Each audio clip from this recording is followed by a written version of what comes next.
Salut, c'est Mathieu. Bienvenue sur Cosette. Tu parles bla bla bla bla bla bla. C'est moi qui parle là. Oh, c'est moi qui parle. Les mecs, c'est moi qui parle. 1 plus 1 égale 1, ou peut-être que 1 plus 1 égale 11. Et ça, c'est beau. Rire, c'est bon pour la santé. Merci, hein. Puis bonne chance, surtout.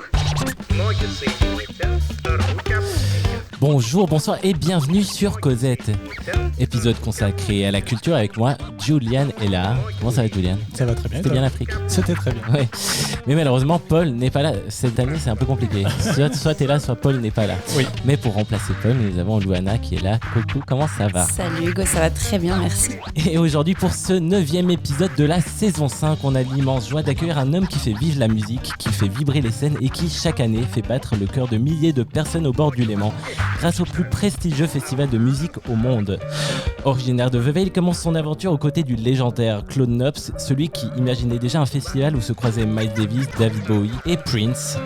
Après avoir appris toutes les facettes du métier, il prend les commandes du Montreux Jazz Festival en 2013, devenant ainsi le garant d'un héritage incroyable, mais aussi un visionnaire tourné vers l'avenir. Aujourd'hui, sous sa direction, Montreux continue de s'imposer comme un rendez-vous incontournable où le jazz côtoie le rock, la pop rencontre le hip-hop et l'électro partage l'affiche avec la soul. Son défi, garder la magie intacte tout en inventant constamment de nouvelles histoires. Mais notre invité, ce n'est pas seulement une figure de la musique, c'est aussi une personnalité qui défend la culture au sens large.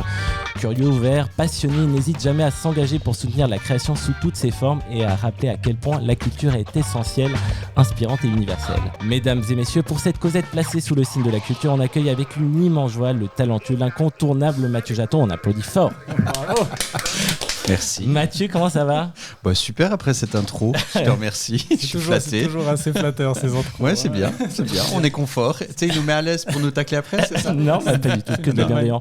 Comment on se sent à quelques jours de cette 59e édition, Mathieu ? Bien, toujours bien. C'est super excitant ces moments-là. Ouais. J'adore ça. Enfin, c'est la période que je préfère. Évidemment, il y a du stress, il y a pas mal de pression, mais c'est toujours c'est magique. En fait, on vit pour ça, donc Bah oui. c'est magnifique. Toi, ça fait, on va dire, 12 ans là que t'es à la tête. C'est ma 13e édition à la 13e, tête ah oui, et c'est mon 32e festival. Voilà, ouais. Ouais, ça- En fait, c'est toute ta Je suis vie. désolé, ça me fait peur. rajeunit pas. Ça ouais, me ça- fasse peur ces chiffres. Non.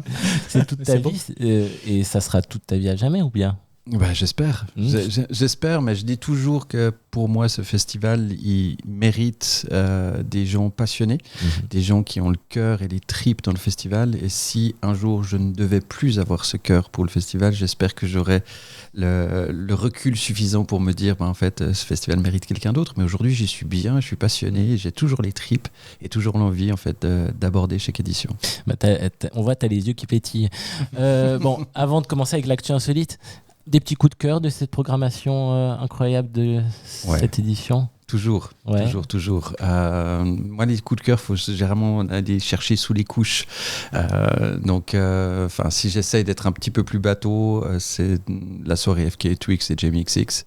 Ça, c'est un vrai kiff pour moi. C'est la soirée London Grammar Rufus, qui sont aussi des belles soirées. Pulp, pas venu en Suisse depuis 20 ans à Montreux. Donc, t'imagines, le dernier concert de Pulp, c'était 2001 à Paléo.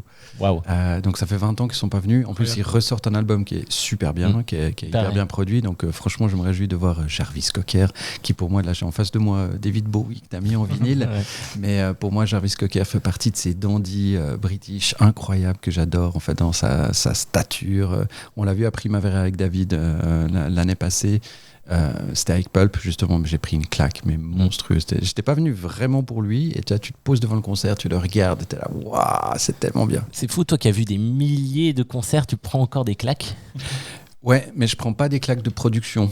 Je sais pas si tu vois ce que je veux dire, c'est-à-dire qu'aujourd'hui on est vraiment dans un monde, tout est ultra produit avec des monstres chauds, des choses comme ça. Alors je suis admiratif de la technique, je suis admiratif de la production, mais c'est pas ça qui va me faire triper, vibrer au sens de la musique. Je vais plutôt prendre des claques dans ces petits moments intimes de ces concerts où tu vois, là, on parle d'un artiste de cette édition, Sam Fender, que j'espère depuis 8 ans. Sam Fender, je l'avais vu à Eurosonic en Hollande, dans on était avec David et Michaela. C'était une petite salle, il y avait 50 personnes, je pense. Il y avait l'agent et puis 50 personnes qui venaient boire des coups. Puis nous, on regarde ça, on dit waouh, putain, le mec, il envoie un truc. C'était comme avec Rag & Bone, en fait. Ouais. On était à 2h du matin, tout le monde une bière à la main, ouais, comme ça. Et puis d'un coup, j'entends cette voix de Rag & Bone. Tu sais, ces moments où t'as vraiment les frissons. Et moi, je vibre pour la musique dans ces moments-là. Donc, c'est pour ça que j'ai besoin aussi des conditions de son, d'esthétique autour de moi pour pouvoir vibrer de cette manière-là. Bon, on va continuer d'en parler. Mais avant tout ça, on passe à l'actu insolite. Allez. Les dernières nouvelles de demain. Mesdames, messieurs. Une émission réalisée grâce à... Moncho Jazz, how are we feeling? Le plus beau concert de l'année passée. Hein. J'ai un peu rallongé. C'était Ray sur la grande scène l'année passée. Vraiment, j'ai pleuré pendant le concert. Bon, actu insolite, je débute une actu. Vous trouvez la suite. C'est là la première, elle a fait un peu parler. 2 jeunes assistent à la finale de la Ligue des Champions, où PSG a gagné. Mais comment ils ont réussi à assister à ce match sans payer leur billet? Je crois que je l'ai vu celle-là. Moi, je l'ai pas vu. Mathieu, une idée? Comment ils ont assisté à la finale physiquement? Avec un drone? Ils étaient sur place, eux. Ils étaient sur place, physiquement. Peut-être ça va donner des... Non, il faut pas faire ça à Montreux. Ça va donner des idées aux gens qui vont à Montreux, mais enfin, je pense que c'est plus compliqué à Montreux. C'est peut-être plus compliqué. Louana, frauder les accès à Montreux.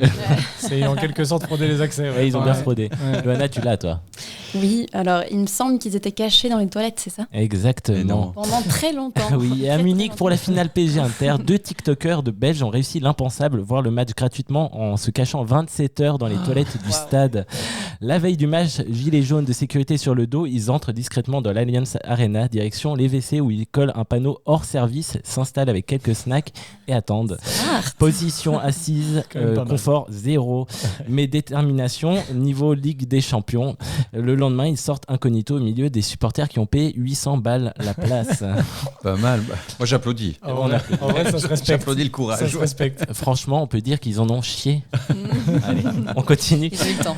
Chez moi, un village breton bat un record mondial. Mais pourquoi ce record ne sera-t-il jamais inscrit au Guinness Book, selon vous?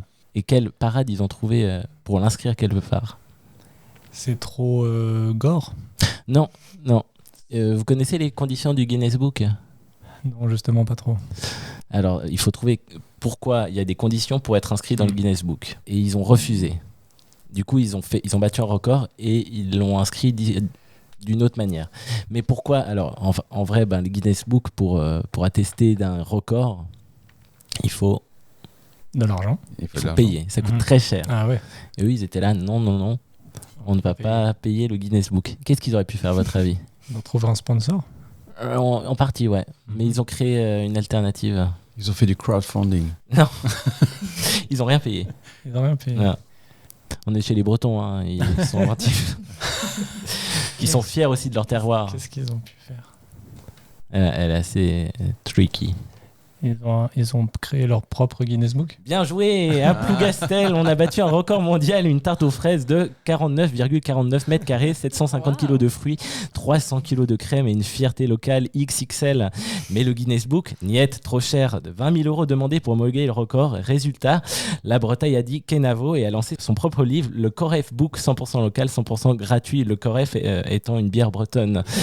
Validé par un huissier, certifié par diplôme et arrosé par la brasserie Coref à la venir, la plus longue galette saucisse, la plus grande chenille humaine et peut-être la plus grosse farandole de crêpes. Irréductible gaulois, carrément. Pas mal, malin. très fort. C'est cool. C'est bien. Ça fait limite plus de pub que ce que Guinness finalement. On peut dire que la Bretagne, ça vous gagne une dernière. Ça va te parler, Mathieu. Tu sais qu'on a une inscription au Guinness Book au Montreux Jazz? Alors je veux savoir. Alors voilà. Tu sais laquelle? Le concert, non pas le plus long. Non. Il date de quand? Du 30e anniversaire du festival. Avec le plus d'artistes sur scène? Non. 30e anniversaire, ça veut dire que c'était il y a 29 ans. 29 ans, c'était en 95, 96 97. 97. C'est quelque chose à voir avec l'un de nos partenaires historiques. Qui en fait fondamentalement lui a décroché le Guinness Book, mais au travers des 30 ans du festival. C'est une montre? Non. Un partenaire Je sais pas. historique. Une boisson? Non, Est-ce que ça a un rapport avec un artiste en particulier? non. Une scène? Ça a rapport avec quelque chose que les artistes adoreraient manger chez Claude Nobs. Une fondue? Ah, parce qu'il faisait bien à manger, la fondue, juste. Non. Non. Un peu plus chic. Un peu plus chic que la fondue. Du homard? Mm. Caviar? Ouais, Ok. on s'approche. Le plus gros plateau de caviar? Presque. C'est que le partenaire du festival, c'est Caviar House. Ouais. Et pour les 30 ans du festival, ils ont fait une boîte de caviar de 30 kilos. Ils ont amené au chalet et on voit Quincy, je crois qu'il y a Phil Collins, il y a Tina Turner, il y a tout le monde qui est là en fait pour le Guinness Book des 30 kilos de caviar. au J'adore. Montrejard. Énorme. Mais 30 kilos de caviar, c'est quoi le montant de 30 kilos de Ouais, caviar? il est C'est énorme. Alors, je C'est veux même pas indécent. savoir. Tout ce que je me rappelle, c'est que c'était l'anarchie après, parce que Ah bah, chacun est avec sa cuillère. avec sa dans le- petite cuillère. J'imagine la boîte. La boîte, on l'a encore. D'ailleurs, les gens peuvent la voir. Elle est au Ah ouais. Montreux Jazz Café, au Montreux Palace. Ok. Et tu vois, la grande boîte, c'était l'année où Knie avait fait l'affiche avec l'éléphant. Oui, oui, oui. Et donc, tout le dessus de la boîte, c'est l'éléphant de Rolf Knie. Incroyable. Incroyable. Bon, alors, dernière Excellent. actu. Elle va te Pas du parler, Montreux Jazz. Mathieu. Au Download Festival, la police demande aux festivaliers d'éteindre leur montre connectée. Mais pourquoi? Ça fait des interférences avec que des choses. Non, pas avec la scène, parce que c'est un autre signal. Enfin, Non. j'espère pour eux, parce que sinon c'est vite compliqué. Avec les systèmes de paiement. Non. Alors, je vais vous donner une petite. Ça va peut-être vous aider. C'est un festival où là, le concert était un concert de métal. Parce que tu vas. Ils veulent les éteindre ou... Ils conseillent de les éteindre, ouais. Ah. Ou de les mettre en mode avion. parce que quand tu bouges trop fort, ça fait des appels d'urgence. C'est ça. Avant même le début du Download Festival en Angleterre, la police a lancé un message urgent. Passez vos montres en mode avion, pas pour préserver la batterie ou des spoilers, mais parce qu'en 2023, les services d'urgence avaient été inondés de faux appels. La cause, le Mosh Pit. Mosh Pit, ouais. C'est un jeu bordeaux, les fans de métal, ils se jettent les uns contre les autres en moulinant les bras. Et la montre, elle a interprété ça comme un accident grave. Résultat des centaines d'alertes collisions détectées. C'est énorme. C'est bon, ça. Le centre d'appel qui reçoit des appels où il y a juste du bruit à fond et ça sature. Ils sont là, mais qu'est-ce que c'est que ce bordel? Ouais, c'est génial. On peut dire que dans le pogo, la smartwatch Apple n'importe comment. Ouais, je passe. Appel trop. Allez, on discute un peu. Assieds-toi, faut que je te parle. La culture, vaste terrain de jeu, de découverte, mais aussi d'identité, d'émotion et de rencontres. Elle façonne nos goûts, nos idées, nos souvenirs. Elle nous relie aux autres et nous ouvre au monde. Nous pousse parfois à nous remettre en question et souvent à rêver plus loin. Mais Cosette, qu'est-ce que représente la culture pour vous dans la vie de tous les jours? Créateur d'émotions. Ouais, Mathieu? Pour moi, c'est un créateur d'émotions, la culture, quelle qu'elle soit au sens large. C'est que c'est la culture génère des émotions. Enfin, je te parlais des frissons. Oui. C'est que ça soit un tableau, une sculpture, une œuvre de théâtre, c'est que j'ai envie de vibrer. Et pour moi, la culture, c'est juste ça. Enfin, c'est juste. C'est ça, d'abord. C'est vibrer de l'intérieur. Bon, t'en crées de la culture, mais est-ce que tu vas... parfois, il y en a trop et t'as pas envie? Ou est-ce que au quotidien, tu cherches à connaître de nouvelles choses, de nouveaux artistes, je suppose? Est-ce que tu la recherches, t'en as besoin tous les jours? Oui, parce que j'ai besoin que les sens vibrent. Et pour moi, la culture, elle fait appel à tous les sens humains. Enfin, c'est ce qui nous rend humains, c'est ce qui nous fait vibrer tous les jours. Et j'ai besoin de ça, j'ai besoin de ce moment visuel où je vois quelque chose qui me touche profondément. J'ai besoin du toucher quand je vois une œuvre d'art ou une sculpture. J'ai besoin de ce son qui me pénètre en fait à un certain moment. Donc j'ai même le goût, même l'odeur en fait dans la culture sont super importants. Donc pour moi c'est aussi simple que ça revient aussi réducteur que les sens humains. Et j'ai besoin qu'ils soient activés. Donc c'est essentiel. Tu penses c'est parce que t'es peut-être plus sensible que la moyenne? Je crois pas, c'est que je pense que tout le monde est sensible à ça. C'est juste que j'ai appris à l'écouter ou à le ressentir de par mon parcours, mais je pense que tout le monde a cette sensibilité-là. On a un corps qui est fait d'eau, qui vibre, et tout nous fait vibrer un moment. Dans la musique, c'est la même chose. Pourquoi toi, t'adores cette chanson et moi, je l'aime pas? C'est juste que c'est une vibration qui te rappelle plein de choses. Et je pense que tout le monde peut vivre à ça. Parfois, on est un peu hermétique, notamment dans l'art. On est un peu hermétique parce qu'il y a beaucoup de théories autour. Et puis, ces théories, parfois, en fait, cachent l'émotion pure. Mais je pense que tout le monde est ouvert à l'art au sens large. Je sais pas. Louana, toi? Ouais, je rejoins assez en vrai cette idée d'émotion. Mais je pense aussi que c'est quelque chose qui inspire. Moi, ça m'inspire beaucoup et ça, justement, à travers différents types de cultures, finalement, toi-même, tu t'inspires de ça et tu peux aussi produire tes propres.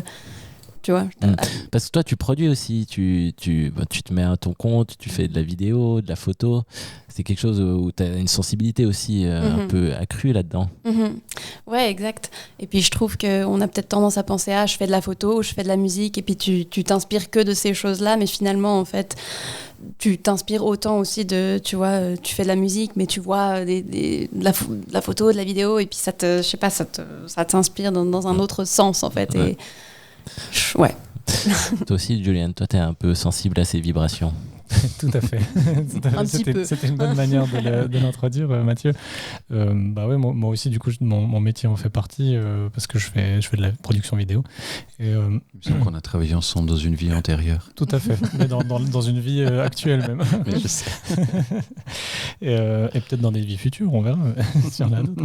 Mais ouais, je pense que moi, c'est ce qui m'attire justement dans mon métier, de faire de la création. Il y a tout un tas de choses artistiques qui me touchent, particulièrement la musique, la lumière. Donc forcément, du coup, dans la vidéo, ça se retrouve aussi bien. Et quand il y a la parfaite alchimie un peu des deux ou des trois ou de tout plein de sens différents, que ça soit justement la lumière qui s'allie avec le son et l'interprétation aussi de quelqu'un. Des fois, il n'y a même pas besoin d'interprétation de quelqu'un, ça peut juste être des installations d'artistes lumineuses ou quoi. Ça, c'est des choses qui m'inspirent énormément ces temps, je suis en plein là-dedans. Mais aussi pour la musique, il y a des concerts justement, comme tu disais Mathieu, des fois c'est la production qui peut te mettre un peu une claque, mais c'est vrai que souvent c'est un accessoire, un peu c'est quelque chose qui vient amplifier une performance. Là où des fois, quand c'est surproduit, c'est vrai que des fois on peut perdre des fois un petit peu ce côté personnel et cette vibration un peu unique et humaine. Un peu des fois, ça devient juste un gros show qui est super millimétré. Puis là, dans ce cas-là, ça vient des fois moins me toucher. Mais est-ce que tu es d'accord de dire que, pour moi, en tout cas, l'émotion, elle vient souvent dans la cohérence. C'est-à-dire que si l'œuvre est cohérente du début à la fin, comme tu dis, c'est-à-dire que si la production audiovisuelle était en parfaite cohérence avec la musique, en parfaite cohérence avec l'artiste, tout d'un coup il y a une émotion c'est un peu l'authenticité, le principe de l'authenticité. Oui, exactement. Que ça soit pas une excuse de faire un show avec une production immense, mais qui n'a pas de sens ou qui n'est pas lié au sens ou ce que défend l'artiste ou quoi. C'est dès le moment pour moi, c'est un peu dès le moment que tout s'aligne et que quelqu'un a pensé à un projet dans son ensemble et pas juste à dire j'aime bien faire de la musique et puis je vais prendre quelqu'un qui fait des super lumières et qui va venir poser ça sur ma musique sans trop y réfléchir. Je préfère quelqu'un qui va vraiment penser toute son œuvre un peu de A à Z et c'est là pour moi que c'est un projet qui est réussi et qui va vraiment me toucher au plus profond de moi. Là où d'autres justement où peut-être c'est pas pensé avec autant de soin, peut-être ça me touchera mais en partie quoi. Je vais me dire c'est cool, il y a quelque chose qui se passe mais j'ai l'impression que ça va pas jusqu'au bout. C'est drôle parce que j'ai l'impression que cet univers étendu avec les réseaux, la façon de communiquer, elle est amplifiée même. Il y a de la mode avec des artistes, comment ils s'habillent, machin, ça va encore plus loin là-dedans. Je pense à des Orelsan qui sont hyper bien au niveau production ou des Stromae qui pensent tellement loin le truc et même le teaser. On se rappelle de Stromae quand il a sorti son album là, et c'était sur le live du journal où il surprenait. C'est ça, c'est des gens qui pensent leur art. Vraiment, alors après ça devient des fois une responsabilité qui est des fois tellement grande et on voit justement avec Stromae aussi qui du coup ça devient compliqué des fois aussi personnellement mais je trouve trop beau de penser son art de cette manière-là et d'arriver vraiment avec un produit fini qui défend, ça peut défendre des causes, il y a tellement de messages qui passent à travers ça et de le rendre autant précis et bien exécuté, moi forcément ça me touche en plein cœur. Je trouve qu'il y a deux exemples, il y a un exemple qu'on connaît bien qui est Rosalia, où justement super attendu avant les shows parce que c'était vraiment la barre était très haute, notamment quand elle est venue à Paléo. Et là, moi, au début, quand j'ai entendu la parler de la prod, parce qu'on l'a aussi un petit peu raté à cause de la prod qui pouvait pas du tout passer chez nous. Et quand tu vois cette prod, comme elle l'a faite, avec l'authenticité qu'elle a faite, là, moi, je dis super, parce qu'elle a plongé tout le monde dans un truc tellement particulier. Je pense que tous ceux qui vont vouloir copier, ça va être naze. Parce qu'elle ça a peut fait que un aller truc avec elle, quoi. Ouais. Et puis j'ai un autre exemple alors le contre-exemple, Tom Jones. La première fois qu'on fait Tom Jones, c'était je crois 2018 ou un truc comme ça, ou 2016-2018. Fantastique, Tom Jones, le crooner, il arrive, génial quoi, vraiment. T'es le mec, il est posé sur scène, il envoie le truc, t'as des vibrations. 2 ans plus tard, il revient. Il en fait trop. Non, il est signé Live Nation. Et du coup, on nous dit il faut un écran LED derrière lui. Et puis je dis mais c'est quoi ce bordel ? En fait, il n'a pas besoin. Lui, il est tellement. Et c'était exactement ça, un immense écran LED derrière. Le contenu, il était naze, c'est-à-dire des fleurs, des machins, des photos d'enfance, des trucs. Puis lui, tu le sentais presque. Alors moi, ça m'a dérangé, peut-être le public il a adoré, mais moi j'ai plus pu rentrer dedans parce qu'avant j'étais fasciné par ce mec avec sa voix incroyable, il n'y avait que lui qui comptait. Puis cet écran là derrière, d'un coup, il m'a complètement perturbé et puis il m'a fait sortir du concert, ce qui est dommage. Et il s'est retrouvé effacé devant. Alors lui, je sais pas comment il l'a ressenti, mais en tout cas, moi j'avais plus d'émotion qui passait en fait, parce que cet écran il me perturbait en fait. Et moi, pour revenir sur la question, ce qu'elle représente, c'est même à quel point elle est omniprésente. Et je vais mettre la culture au sens large. Donc chez moi, même en déplacement, je ne peux pas avoir un moment sans soit la radio, soit de la musique. Et si j'ai pas ça, je me sens vide. C'est très bizarre. Et ça me dérange. J'ai l'impression qu'il manque quelque chose. Et culture, même... j'ai besoin de me cultiver, d'apprendre des choses. Donc j'ai de la radio, j'ai besoin de connaître les news, d'écouter des émissions qui m'apprennent des choses. Et je pense que c'est un truc qui me fascine et qui me fait peur j'ai besoin d'apprendre tous les jours, de faire travailler mon cerveau. C'est plutôt génial. Oui, mais parfois j'ai tout le temps du bruit, je lis des choses, machin, et ma copine, mon père, souvent il me dit mais on coupe, mais rien, et on discute au calme. Et moi, ça devient presque inconfortable quoi, d'être dans le silence. C'est inconfortable, c'est méga inconfortable. T'as un petit côté HP ? Oui. Ça s'explique. On ne peut pas faire ta psychanalyse ce soir, mais quand même. Ok, c'est pas étonnant. Mathieu, toi, tu diriges l'un des festivals les plus prestigieux au monde, peut-être le plus prestigieux au monde, j'ai envie de dire. Qu'est-ce que tu as gardé de ton premier Montreux Jazz Festival avant d'en devenir directeur ? Le premier, il était mythique pour moi, c'était 1994. J'étais staff. J'ai eu la chance de rencontrer Claude avant, dans d'autres circonstances. Il n'y a aucun de nous qui était né, si jamais. Ouais, je sais, je suis désolé. Je fais un peu le vieux con qui est autour de la table. Joyeux anniversaire, t'as eu 50 ans. Oui, c'est vrai. Merci de le rappeler, c'est cool. Mars. Non, ça va, j'assume complètement. Mais voilà. Tu vieillis bien, c'est beau. Merci.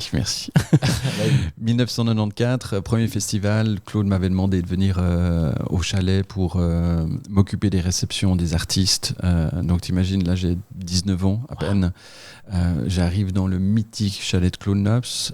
En plus c'est le pied parce que je bosse l'après-midi de 14h à 20h et le soir je peux aller voir des concerts. Et donc on fait la première réception le premier soir et puis je descends et Claude il m'appelle à un moment, il dit écoute viens...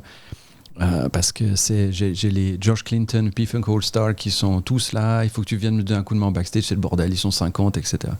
Et donc évidemment j'arrive en backstage, un souk pas possible, et là le concert commence, minuit, 1h, 2h, et on connaissait George Clinton pour finir jusqu'à 5h du matin, et Claude vient vers moi, puis il me dit, je vais te montrer un truc, il prend une bouteille de champagne, et on va s'asseoir tous les deux derrière le batteur.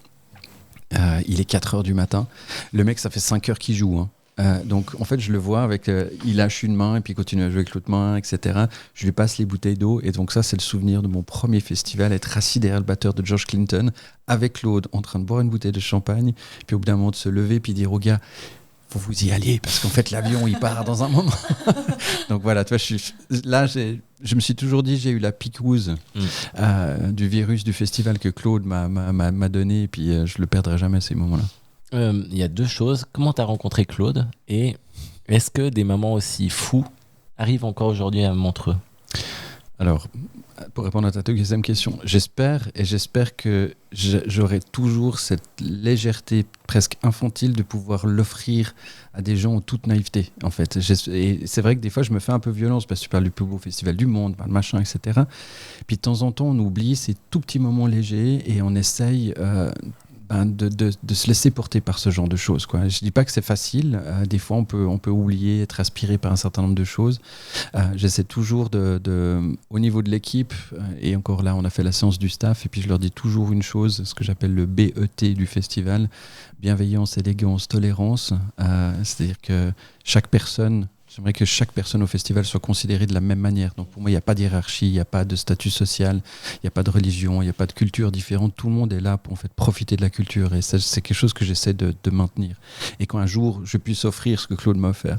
Puis la première question, ça c'est ce que j'ai le plus aimé chez Claude, en fait. C'est que c'est quelqu'un qui a toujours été ultra...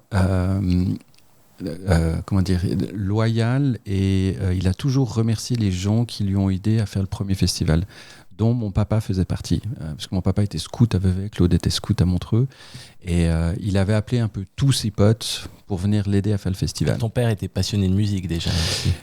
De musique classique. Ouais. Moi j'ai été éduqué dans le classique, et des années plus tard, justement à ce moment-là, j'ai 16 ans, j'ai un groupe de musique, je fais du jazz fusion.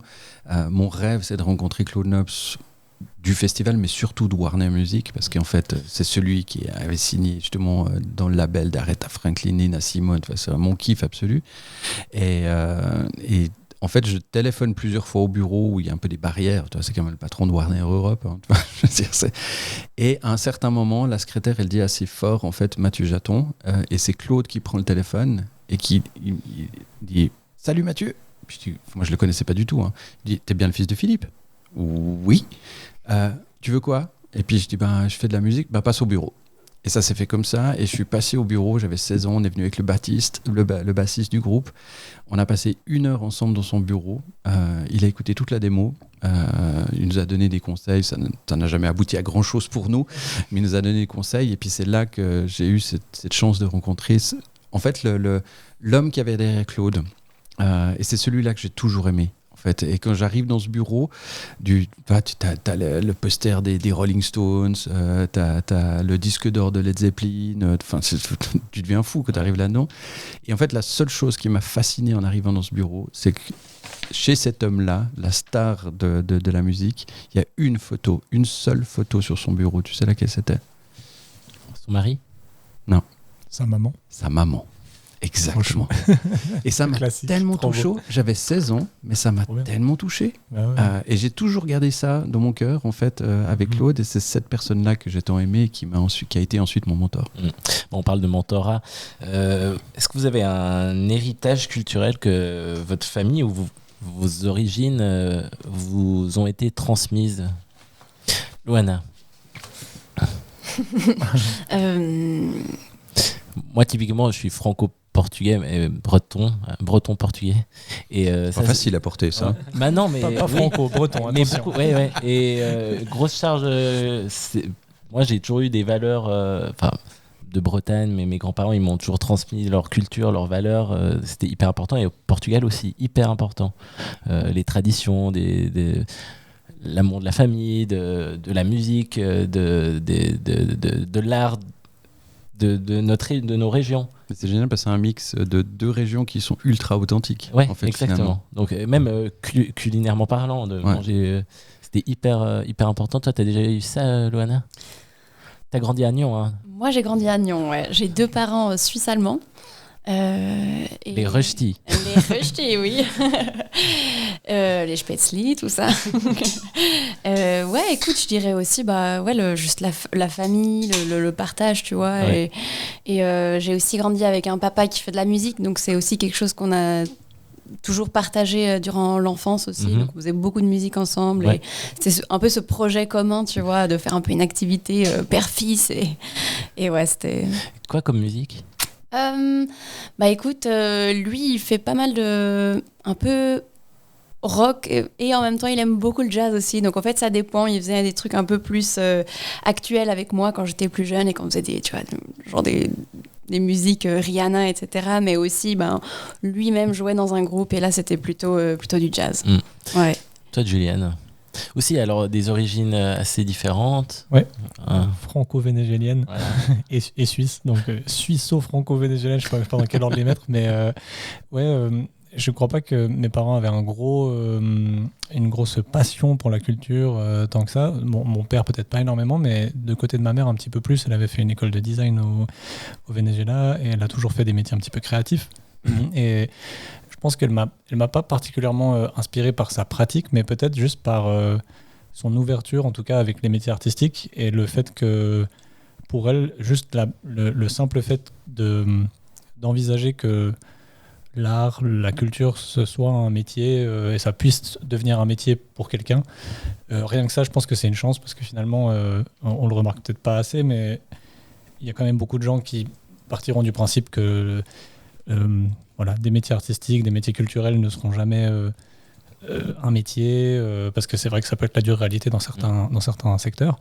Mais je pense qu'en tout cas, inconsciemment, parce que j'ai pas l'impression, je dirais pas que par exemple c'est de ma mère que j'ai eu envie de faire de la vidéo et créer, mais je pense parce qu'elle n'en faisait pas ou qu'elle m'en a pas montré ou quoi, mais en tout cas juste son ouverture d'esprit à propos de l'art et de la création m'a permis de me sentir confiant, de me dire je peux y aller, je peux essayer puis voir si ça me plaît et quand j'ai compris que ça pouvait en être un métier, je suis allé droit dedans et je pense que c'est grâce à cette ambiance aussi au sein de ma famille qui était ouverte à ça que j'y suis allé et par chance c'est devenu j'y ai développé une passion et j'ai pu en faire mon métier, donc je pense que ça a été quand même un gros impact, malgré le fait que je pense que de leur part, ils n'ont jamais eu l'impression de faire quoi que ce soit dans ce sens-là, mais je pense juste d'avoir un climat de confiance là-dessus et pas comme on connaît le schéma classique des jeunes qui ont un groupe de musique et on leur dit c'est sympa ton truc, mais si tu veux en faire ton métier, c'est hors de question, il faut que tu fasses des études. Ça peut vite être compliqué et puis super frustrant et de casser comme ça des idées, des projets dans l'œuf. Donc non, pour ça c'était super agréable en tout cas de se sentir écouté et puis qu'on me laisse un peu la carte blanche, quoi. Et toi, Mathieu? Papa passionné de musique classique, donc musique omniprésente. Toujours, ouais. Qu'est-ce qu'ils t'ont transmis, tes parents ou tes origines? T'es né à Vevey? Ouais, alors je suis né à Vevey, je suis pur suisse, si on peut dire pur suisse. En fait, c'était au-delà de la culture, c'était en fait un état d'esprit, c'est-à-dire qu'on habitait dans une grande ferme, enfin mes parents sont toujours là et habitent toujours dans cette grande ferme à Talence. Il y avait plein d'animaux partout, donc on avait des chiens, des chats, des poules, des oies, des faisans. Donc maman était au foyer, elle s'occupait de moi, de mon frère et de ma sœur, on était 3. Mon père voyageait beaucoup, il travaillait beaucoup. Et je crois que c'était vraiment plutôt ce climat éducationnel, beaucoup dans la douceur. La musique était toujours présente parce qu'il y avait beaucoup de musique classique. Quand mon père rentrait de voyage, en fait, le dimanche matin, il se levait tôt et il mettait la musique très fort classique, donc je me réveillais avec ça. Puis après, nous, on a pris le relais. Donc, il y avait le piano à queue dans le salon. Mon frère s'est mis à la batterie. Moi, j'ai pris les guitares. On avait la peine à improviser avec ma sœur parce qu'elle faisait le conservatoire en musique classique. Donc, quand moi, je partais avec des impros jazz, c'était un peu compliqué. Et puis, ma maman écrivait beaucoup.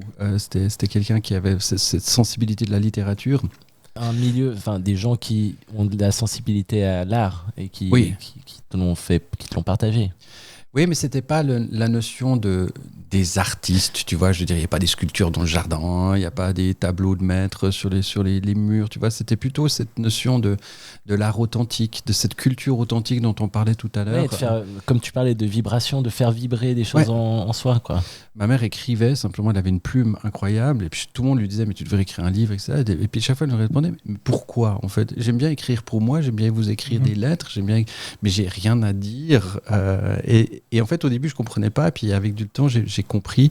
Donc, je suis né là-dedans, j'ai grandi là-dedans, on faisait un boucan pas possible en termes de musique, mais tu vois, c'est aussi ça, cette liberté éducationnelle, c'est qu'on faisait des jam sessions dans le jardin jusqu'à 2, 3, 4 heures du matin. Mes parents étaient à côté et puis ils nous laissaient faire. C'était juste dingue. Tu vois, on avait presque notre studio à la maison. Tu vois, c'était juste... Et cette liberté nous a permis de vachement s'émanciper. Fou, hein, j'ai l'impression que c'est vraiment... Ça peut beaucoup être basé là-dessus et j'y penserai le jour où j'aurai des enfants. Le simple fait de laisser faire, c'est énormément et c'est limite plus qu'en parler ou montrer des choses. C'est juste de laisser expérimenter tes enfants ou tes proches même. Ça peut être même aussi dans des relations amicales. laisser expérimenter les gens et s'il y a une petite étincelle qui leur parle dans un domaine, de les laisser un peu creuser et c'est là qu'il peut se passer des trucs fous, donc je pense que c'est le plus important. Mais c'est assez cool aussi parce que ma mère, elle m'emmenait pas mal au musée et alors elle m'a appris plein de choses et en fait elle était pas élitiste, elle me disait qui est ça, mais elle me disait mais qu'est-ce que ça procure en toi ce tableau, des choses comme ça. C'est beau ça. Et d'amener ça à tes enfants, je trouve que c'est assez cool. Comme Bien la sûr. musique, en fait tout mon argent de poche, j'achetais des CD, j'achetais tout le temps des CD et c'était cool. Enfin, c'était des trucs où ils étaient d'accord que je dépense de l'argent, ou les livres j'ai beaucoup lu, ils étaient ok, c'est cool d'amener ça ou de faire déclencher une petite étincelle chez tes enfants, je suppose. C'est le cas. Mathieu.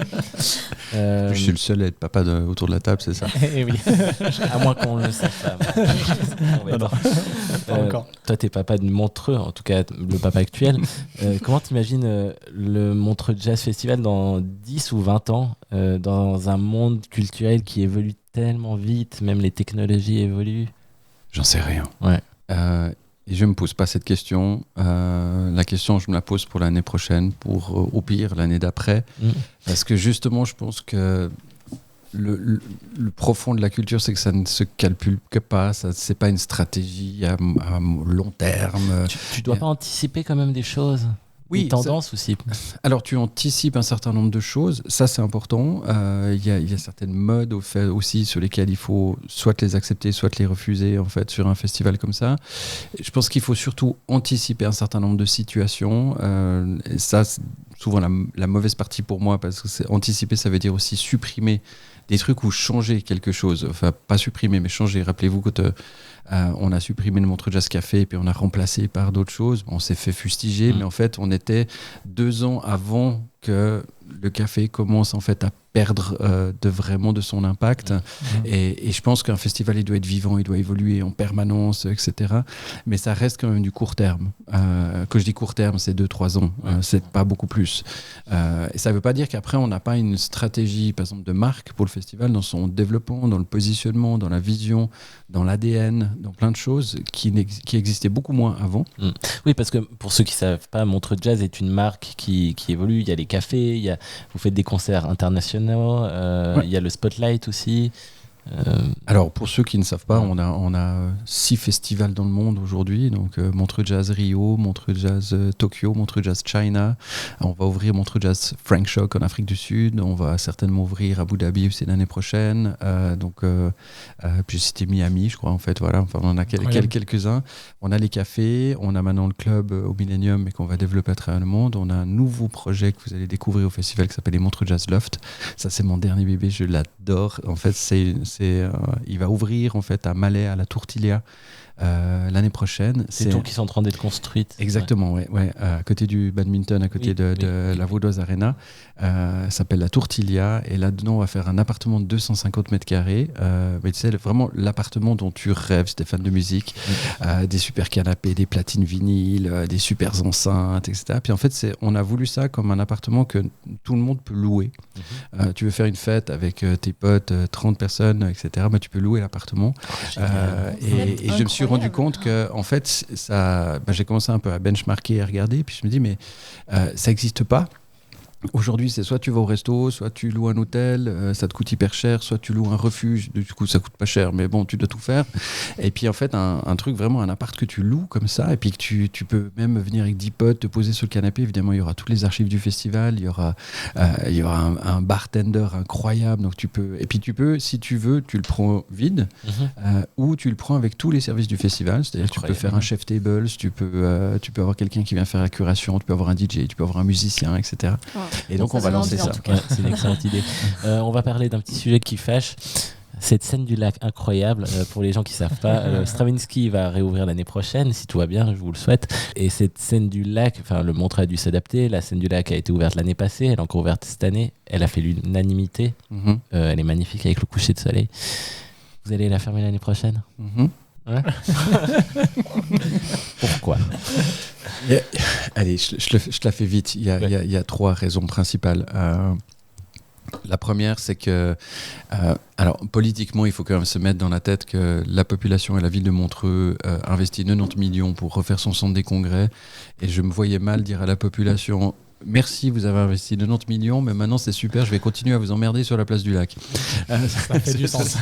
Donc, premier argument. Deuxième argument, est toujours sur la population. Il ne faut jamais oublier que les 2 semaines du festival, c'est chic. C'est sympa, mais le festival, c'est 3 mois de montage et de démontage. Donc, ça a quand même une pollution dans la ville qui est assez importante. Ouais. On m'a souvent dit, mais pourquoi tu fais pas la scène du Lac et le Stravinsky ? Dans le monde dans lequel on vit, c'est impossible de faire 16 soirs avec 2 salles de 5000. Déjà 16 à 5000, c'est déjà énorme. Donc x2, c'est pas possible. D'avoir les deux en parallèle, c'est financièrement pas possible. Cette scène, elle coûte quand même extrêmement... C'est pas la scène qui coûte cher, c'est tout le setup qu'on doit mettre autour. Et puis le dernier élément, puis je pense que personne aujourd'hui va me contredire là-dessus, c'est que le facteur météo est quand même un facteur extrêmement important. On l'a vu à Festinoche. Malheureusement, grosse pensée pour eux. Mais voilà, on a tous vu ça, les festivals, et tu te dis, à ce moment-là, c'est vraiment le genre de choses qu'on ne veut pas vivre.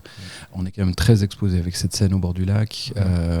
Et on sait qu'il y a un grand risque, alors pas d'avoir un cataclysme comme à Festinoche, mais en tout cas de devoir annuler le concert parce qu'en fait, il y a des conditions météo qui ne le permettent pas. Et quand on connaît les enjeux financiers que ça représente, je veux dire, pour moi, annuler une soirée sur la scène du lac, parce que c'est pendant les dents, hein. Parce que tu payes le cachet et tu rembourses tout le monde, donc c'est quasiment en fait 1 million de pertes sèches si on doit annuler une soirée.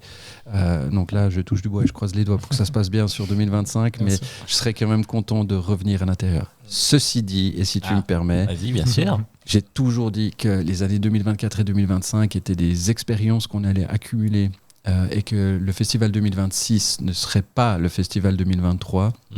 Et donc, il y a plein de choses qu'on a créées en fait, sur ces quais, dans ce déploiement du festival, qui vont revenir. La première, et ça, je vous invite à les découvrir parce que ça va être dingue, c'est la scène Spotlight.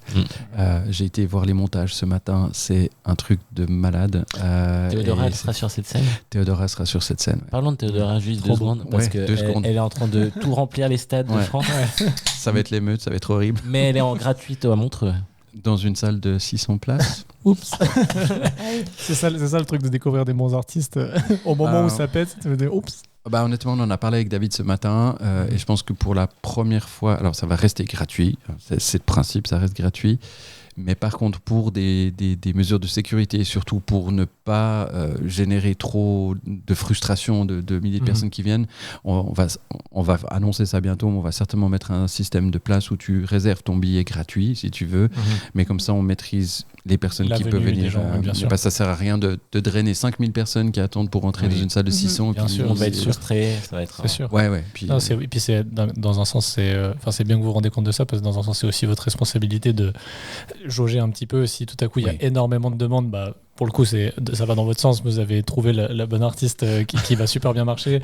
Il se trouve que c'était un peu petit peut-être pour l'attente des gens, alors du coup faut trouver des situations, faut trouver des solutions pour que justement la sécurité, c'est super important les festivals. Donc, ça devient assez important sur ces scènes gratuites, parce que c'est vrai que nos 2 têtes chercheuses, comme je les appelle, David et Rémi, ils sont tellement incroyables, ils arrivent à trouver des noms. En fait, 2 mois plus tard, tu dis, mais attends, voilà, Théodore a 3 zéniths en 10 minutes. Bien sûr, incroyable. C'est fou, mais au moment où ça a été booké, c'était pas comme ça. Et puis je pense qu'on a une vraie responsabilité aujourd'hui de structurer un petit peu ça. On continue sur la culture. Comment est-ce que vous cultivez au quotidien en dehors des institutions traditionnelles comme l'école ? Et comment ça s'est passé l'école pour vous, Lou ? Est-ce que l'école c'était ton moyen de culture, ça t'a appris des choses et c'était super ? Est-ce qu'aujourd'hui tu continues à te cultiver d'une façon ou d'une autre ? Ou est-ce que peut-être l'école c'était une plaie pour toi ? Ouais, alors écoute, moi l'école c'était pas vraiment mes meilleures années, dans le sens où justement je trouvais que c'est très, t'as certaines branches, tu vois, et t'es obligé de passer par là, et puis il y en a qui sont bons, il y en a qui sont moins bons, et puis moi c'est vrai qu'il y a pas mal de branches peut-être plus, tu vois, scientifiques, que j'avais pas le choix de faire à l'époque, qui pour moi étaient horribles, tu vois. Et puis en fait il y avait ce truc de quand t'es forcé à faire quelque chose que t'aimes pas ou qui te plaît pas, qui t'inspire pas, c'est forcément plus dur.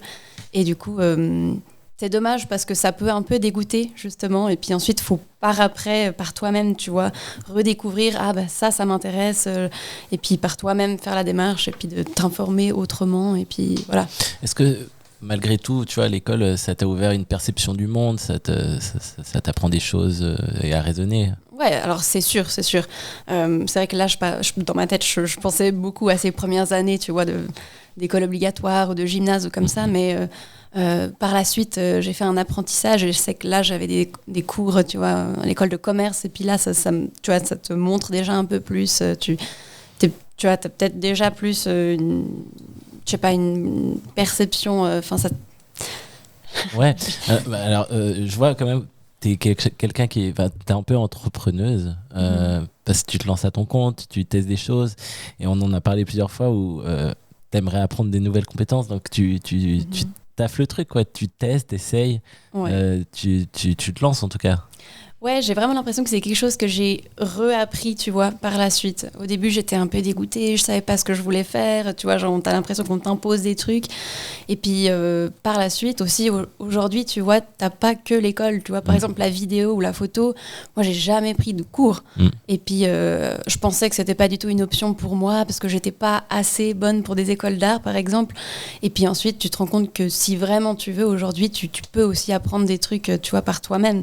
Des formations en ligne, enfin tu vois, même YouTube, des trucs comme ça, et c'est vrai que ouais, c'est drôle, Julien nous l'a déjà dit ça, toi qui as fait des études dans la vidéo, aujourd'hui tu me dis ouais, mais en fait tu peux te former par toi-même. Bien sûr, si t'es assez passionné, ou en tout cas intéressé, même avant de parler de passion, assez intéressé pour creuser dans un domaine, et oui, juste YouTube, c'est une belle école gratuite, ou au pire, si tu veux éviter les pubs, tu payes l'abonnement premium. Genre, ça reste pas très cher par rapport à une école d'art.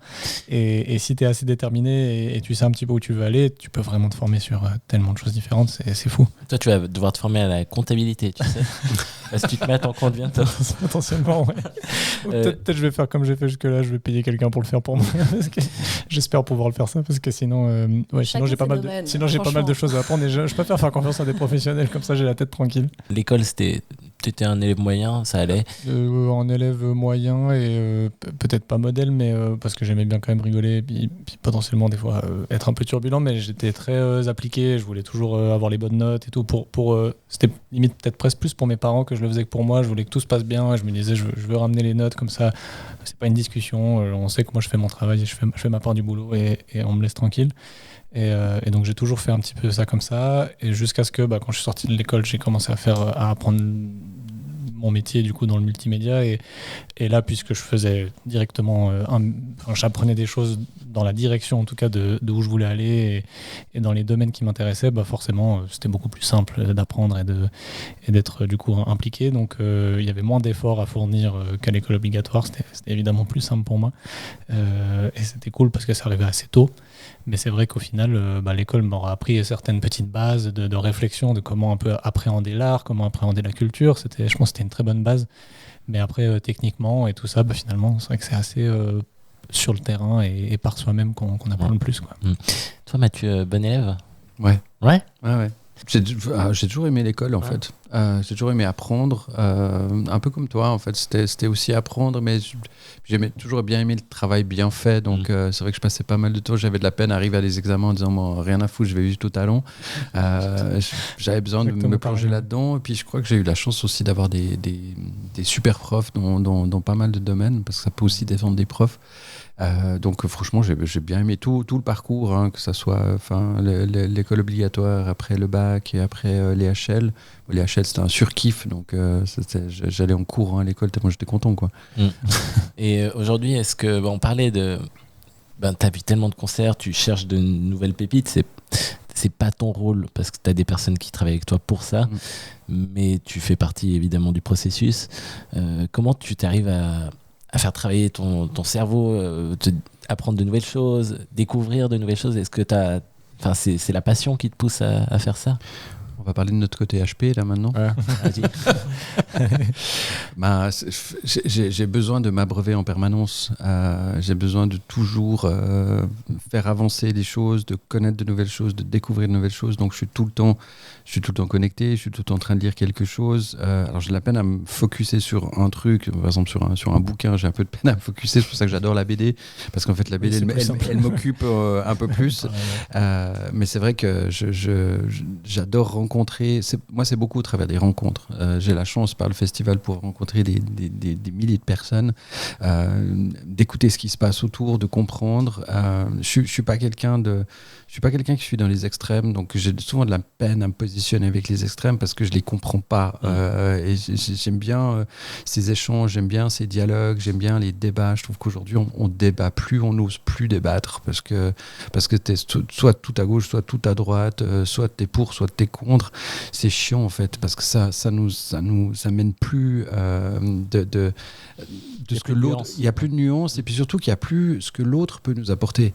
Parce que quand je débat avec toi, on n'a peut-être pas les mêmes idées, mais tu vas peut-être m'apporter 1000 trucs, des éclairages que j'aurais pas vus. Et aujourd'hui, on stigmatise tout et on dit voilà, t'es pour ou t'es contre, t'es ci, etc.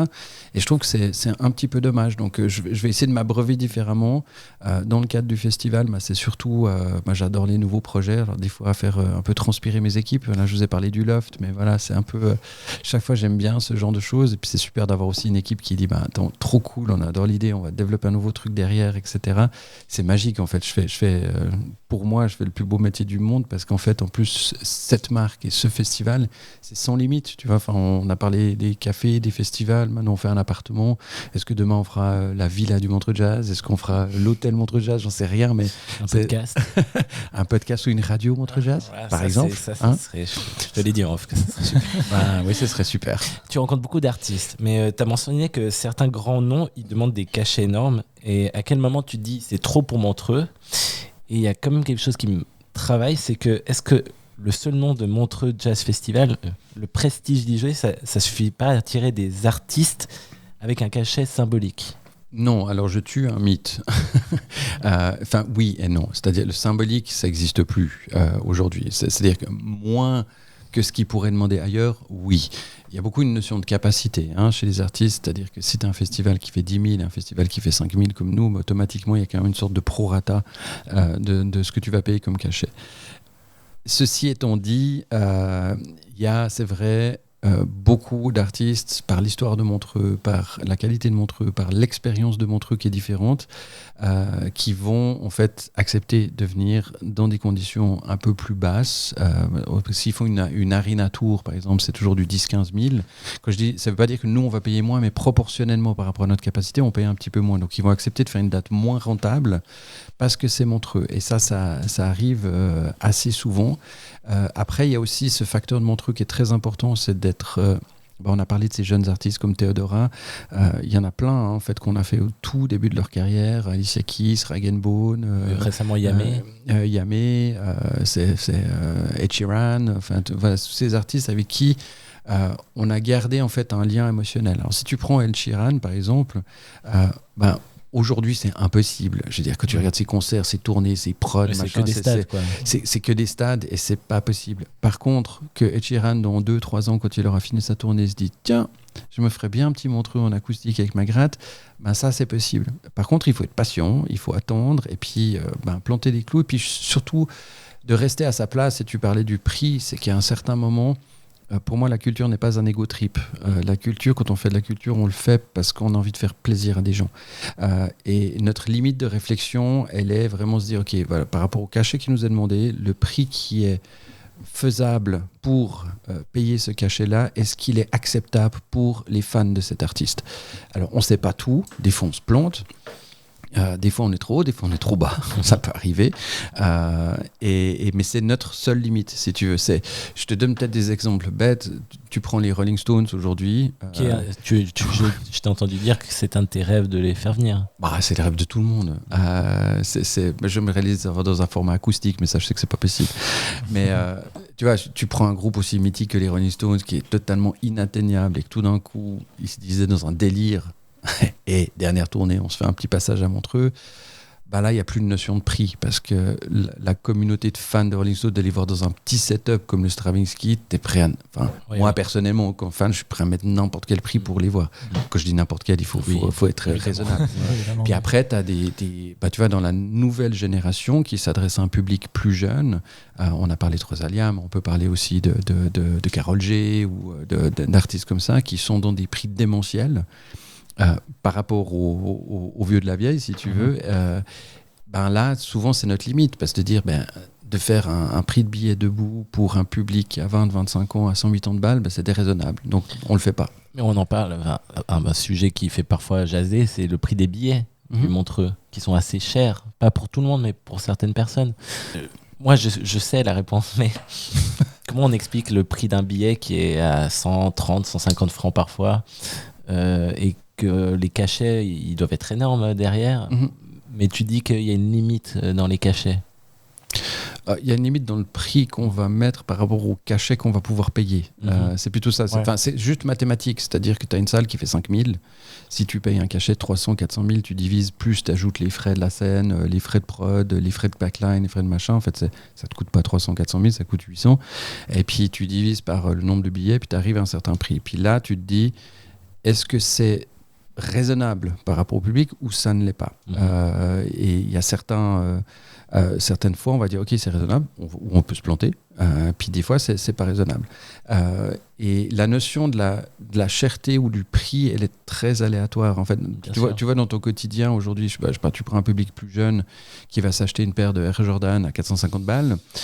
Est-ce que c'est cher et c'est pas cher? C'est son appréciation. Alors après, il ne faut pas déconner non plus. C'est-à-dire que tu ne peux pas dire c'est parce que c'est Montreux, parce que c'est une petite capacité. Il ne faut pas raconter des bobards non plus que tu peux faire 250 balles parce que c'est cool, parce que tu as Montreux. Non, ça ne marche pas. Après, il y a des moments où c'est super limite. Tu vois, quand on a lancé le concert de Lélo, au début, on aurait dû faire en fait un billet à 107 ou 117 pour qu'on ne perde pas de l'argent sur cette soirée. On l'a fait à 97. Parce qu'on assumait de se dire, en fait, c'est débile. Si on le fait à 117, on ne va pas vendre les billets. Malheureusement, il a annulé. Mais, donc là, on va faire des choix et puis de se dire, ben voilà, ce concert, il n'est pas rentable. Tant pis, mais c'est cool de l'avoir. Et puis, il y a un autre qui va être un peu plus rentable. Et c'est cool de l'avoir aussi. Puis, on va essayer d'équilibrer ça. Mais ce n'est pas une science infuse. Il y a des fois, on est toujours plus intelligent après. Donc, juste pour éclairer, de ce que je sais, c'est que les prix des billets remboursent le prix du concert. Oui, uniquement. Ouais. Et que les concerts gratuits, ils sont financés par la pub ou par les partenaires. Par les partenaires et par les ventes de boissons et nourriture. Ouais. Donc ça, tu fais bien de le préciser parce que c'est même Claude qui à l'époque disait oui, les billets sont chers parce qu'il y a plein de trucs gratuits. C'est complètement faux en fait. C'est pas vrai. Ça ne finance pas le gratuit. Moi, j'ai toujours ce ratio qui est très clair. La billetterie doit couvrir les frais artistiques. Point. Et si tu casses ce ratio, ça va plus parce que ça veut dire que c'est plus logique en fait. Et mon objectif, quand on parle de développer une marque, c'est que et là on parle un peu finance, c'est par l'augmentation des cachets, on se trouve en fait à un moment de rupture parce qu'il y a certains trucs qu'on va pas pouvoir faire à cause de ce ratio-là. Donc en fait, on va essayer de faire générer de l'argent par la marque au niveau international pour pouvoir continuer à se payer des choses un peu irrationnelles à Montreux et garder des tarifs. Tu parles des tarifs de Montreux, un concert debout entre 97 et 127 francs, des exceptions à 137. Ça fait 15 ans que c'est 90 francs ou 95 francs à Montreux. Et je dis pas que c'est pas cher, c'est un prix, mais l'augmentation elle n'a pas été aussi importante que le prix des cachets parce qu'on a réussi justement à la juguler avec d'autres activités. Maintenant c'est toujours, certains vont dire oui mais bon si je vais à Paléo ou Sion sur les étoiles je paye 95 francs mais j'ai 50 concerts. Ok, fine. Si c'est cette expérience que tu as envie de vivre, aucun problème. Si tu as envie de vivre une expérience et d'être dans une enceinte plus petite avec deux artistes incroyables que tu adores, là je vois ton disque des Black Keys avec Hermano Gutierrez, les Hermanos Gutierrez, pour moi ça c'est juste un kiff. Je me pose pendant 4 heures, j'écoute la musique parce que j'ai besoin de ça. On s'adresse peut-être pas toujours à la même clientèle. Et c'est ça qui... mais je pense que le prix est toujours relatif. Il faut être juste, mais ça reste une appréciation relative. Comment tu t'entends avec les autres festivals, par exemple Paléo et Festinoche? Alors, super bien. Ouais.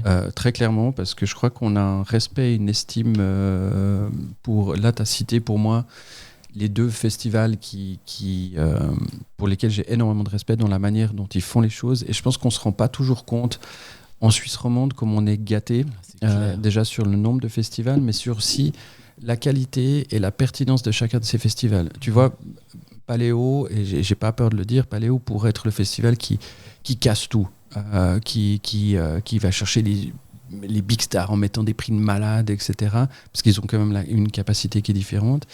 Et ils ne le font pas parce qu'ils gardent une cohérence dans leur programmation. Ils font un truc qui est solide, c'est une expérience sociale quand tu viens à Paléo, et ils gardent leur truc. La notion de prix est super important pour eux. Ils gardent le truc festineux. Antonin, il fait un boulot de dingue. Là aussi, avec l'envolée des cachets, il n'a pas couru après le train. Il a dit, OK, je reviens dans mon truc de festineux, je fais un truc super cohérent. Et la preuve, c'est que ces 2 festivals, ça fait 2 années qu'ils sont sold out. Guichet complet. Là où festineux, je faisais pas sold out. Paléo, ça fait peut-être plus longtemps qu'ils sont sold out facilement, mais festineux, j'avais plus de peine à être sold out dans les dernières années. Et puis là, ils le sont beaucoup plus régulièrement qu'avant, quoi. Ouais, c'est fou. Mais parce que je pense qu'il y a une cohérence. Quand même Sion sur les étoiles, en fait, c'est une programmation qui est super calée par rapport au public à qui elle s'adresse, à Sion, en Valais, etc. Exactement, et ça fonctionne. Et c'est super local bien. Du coup, mais ils savent bien faire, c'est sûr. Ouais. C'est pour ça que je vous parlais un peu d'ego trip. En fait, le plus grand risque d'un programmateur de festival, c'est de vouloir faire un programme pour soi ou pour faire ce que les gens vont dire de toi. Oui, pour les mauvaises raisons. Quoi. Et si tu fais ça, ça veut dire que tu vas dans le mur. Et tous les festivals que j'ai cités, je trouve que c'est des gens qui font un travail super smart, en fait, par rapport à leur public. On fait la culture pour ton public et ils le font super bien. On parlait de développement et on va parler de technologie. Comment les technologies, elles influencent vos accès à la culture ou à l'information, Juliane? Est-ce que, par exemple, tu te renseignes ou tu apprends des choses, tu découvres des choses grâce au réseau, par exemple? Et principalement par ça, je pense. Parce que ça fait partie de ma génération. J'ai plus grandi sur Internet que dans des musées, donc forcément, ça vient de là beaucoup. Tout ce que j'ai appris, toutes les choses que je vois qui m'inspirent... pas toutes les choses, mais une grande partie des choses que je vois qui m'inspirent en création artistique, c'est quand même beaucoup à travers Internet, à travers les réseaux, et parce que ça ouvre des portes justement à l'autre bout du monde, et forcément tu vois des créations artistiques qui viennent de l'autre bout du monde que tu aurais que pu voir si tu t'y rendais, et là elles sont y à accès, et c'est là la force d'Internet et des réseaux.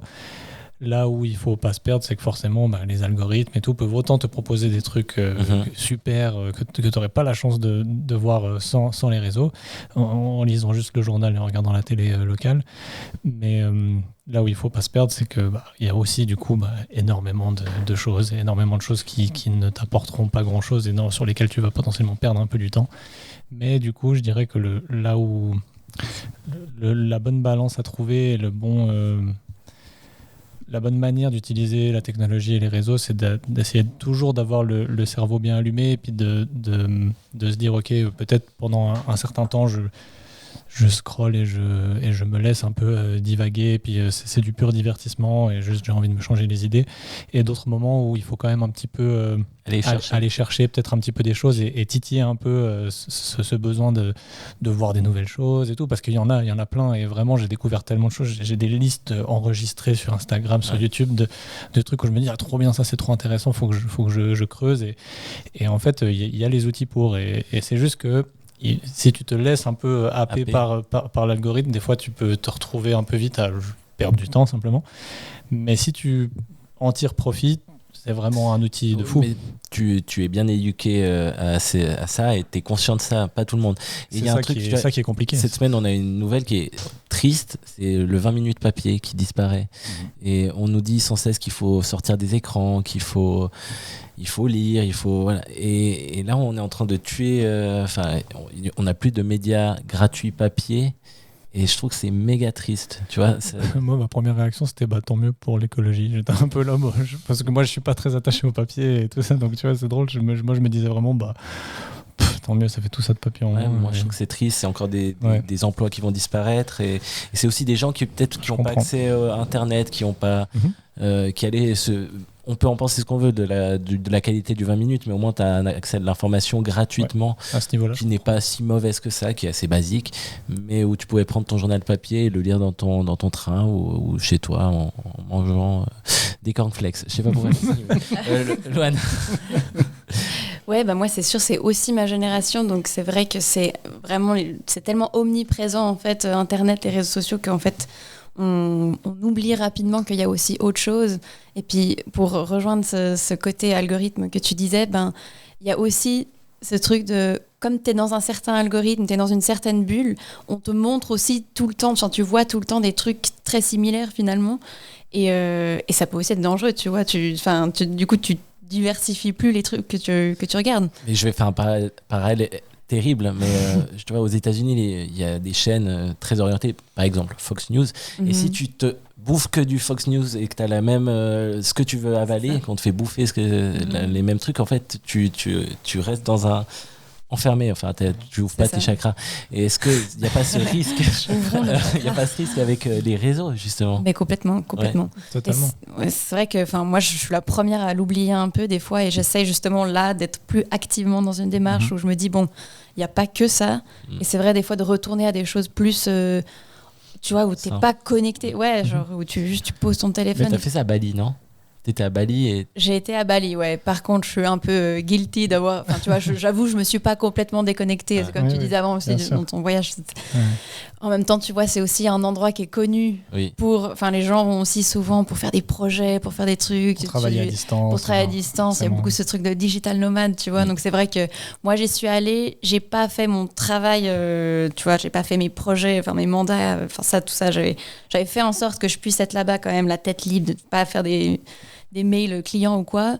Mais après, voilà, j'ai utilisé ce temps pour me focus sur un truc qui me passionne. Donc là, je me suis acheté une formation vidéo et j'ai profité de faire ça là-bas. Trop bien. Mais j'étais quand même connectée sur les réseaux. Bon.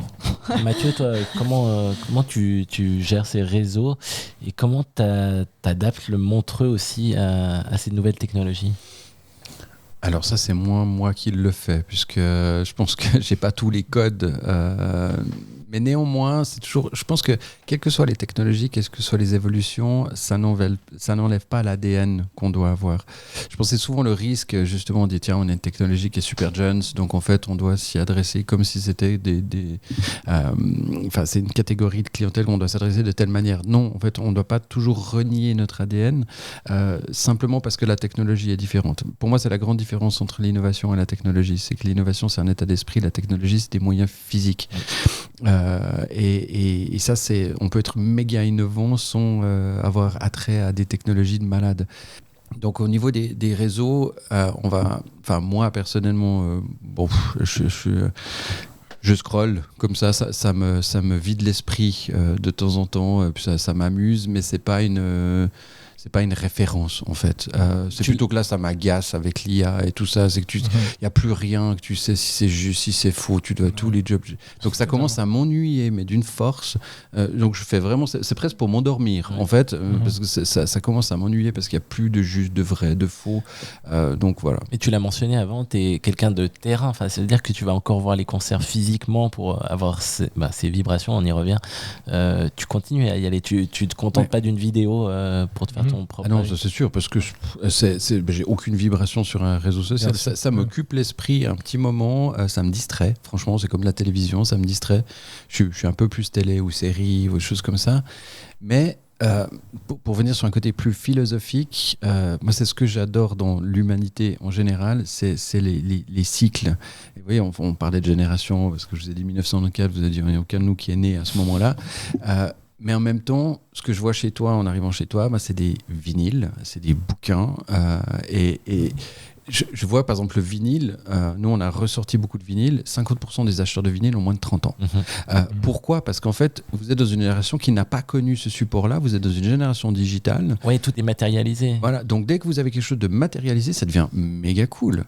Alors que nous, c'était plutôt, c'est un peu le vinyle de papa.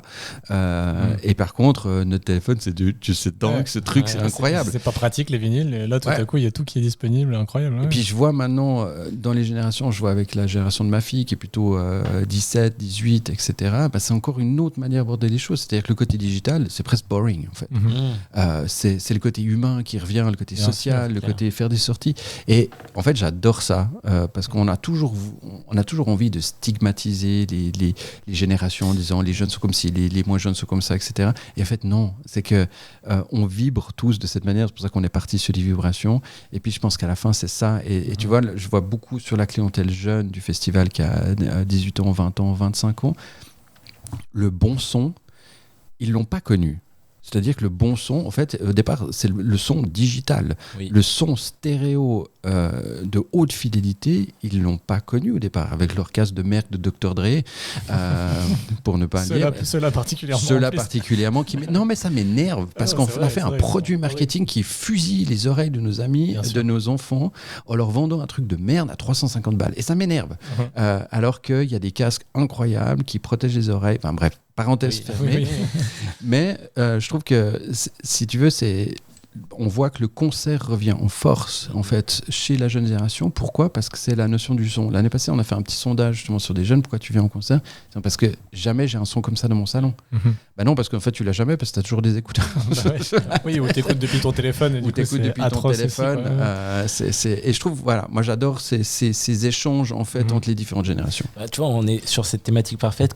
Comment t'assures que justement les jeunes générations, ils restent connectés au Montreux et à l'histoire du Montreux Jazz et qui veuillent y venir. Alors, tu parlais du son exactement. Et est-ce que les jeunes qui viennent aussi, ils ont conscience de l'histoire de ce festival et à quel point il est important dans le monde culturel ? Ben, je pense que c'est notre rôle de le faire savoir et justement en utilisant les codes d'écoute de cette génération-là, mais en ne bafouons pas les valeurs pour lesquelles on a fait ce Montreux Jazz Festival.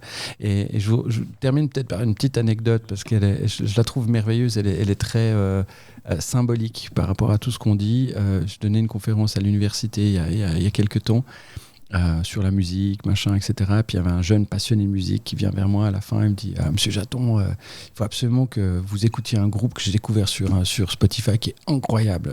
Puis je dis wow, bon, génial, faites-moi découvrir quelque chose. Il me dit c'est un groupe qui s'appelle Nirvana, c'est incroyable. Et en fait, on pourrait rire de ça, mais j'ai trouvé ça génial parce que ça veut dire qu'en fait, il n'en a rien à cirer que Nirvana soit plus en vie, machin, etc. Il a juste écouté le bon son. Et puis il m'a dit en fait c'est de la bonne musique et c'est incroyable. Et ça on le voit par exemple sur le dernier concert de Deep Purple à Montreux avec Alice Cooper, il y a 50% de la salle qui a moins de 35 ans. Et ça je trouve que c'est génial parce que ces outils-là permettent à une génération de découvrir une musique qu'ils n'auraient pas découvert quand on leur donne à manger ce que les maisons de disques vous donnent à manger. Et la bonne musique restera de la bonne musique. La bonne musique reste de la bonne musique. Et pour moi, elle est intemporelle et puis elle est intergénérationnelle. Et c'est ça qu'on doit cultiver au festival. Et j'adore les soirées où tout d'un coup, prends le Memphis au Montreux Jazz. C'est un club de jazz. Ouais. C'est des jam sessions de jazz, c'est pointu. C'est blindé jusqu'à 5h du matin avec des gens ultra jeunes qui sont là et qui kiffent. Et tu sais, je crois que ce qui m'a fait le plus plaisir ces dernières années, c'est quand on a créé la Lake House, ce projet un peu barré, où tu as le Memphis en bas, tu as la coupole électro en haut, puis au milieu, tu as la bibliothèque et puis tu as le cinéma. Et l'année passée, en fait, il y a un journaliste du plus gros média allemand qui vient au festival. Normalement, il ne vient jamais dans les festivals. Il est venu pour un jour et il est resté 5 jours, finalement assez frais. Et je fais une interview avec lui et il me dit, mais vous savez, j'ai pris une claque incroyable. J'ai un moment de dingue. Et puis je dis, le concert à Scène du Lac. Il me dit, non. La Lake House. Je ne comprends toujours pas ce qui s'est passé. C'est fabuleux. Je suis monté à la coupole, bam, bam, bam, bam, bam, les gens qui picolent, ça danse sur de l'électro, je descends au Memphis, une jam endiablée, déjà. Et tout d'un coup, j'arrive au milieu, et j'arrive dans la bibliothèque. Et là, il y a un gars qui nous passe des vinyles, Fred Bernard, qui nous passe des vinyles, et il regarde autour de lui, et tous les gens, c'est à 2h du matin, et tous les gens qui sont autour de lui, ils ont moins de 25 ans.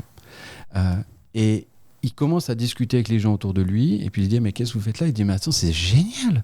On peut monter, boire des coups, danser, et puis après on descend un petit moment, on écoute un bon vinyle, là on est en train d'écouter John McLaughlin, c'est incroyable. Et puis après on va continuer à aller danser, et ça m'a fait tellement plaisir, parce que c'est ce que tu disais, c'était la vibration musicale finalement, elle a pas de frontières, elle est intergénérationnelle, et si on peut continuer à faire ça à Montreux en toute simplicité, je serais l'homme le plus heureux. Bon, le temps file, j'ai une dernière question. Quel est votre plus beau concert ou moment au Montreux Jazz, autour de cette table? Je sais que vous y avez tous été. Julian, tu as même travaillé, Luana aussi. Est-ce qu'il y a un moment qui vous reste avant de finir sur toi, Mathieu?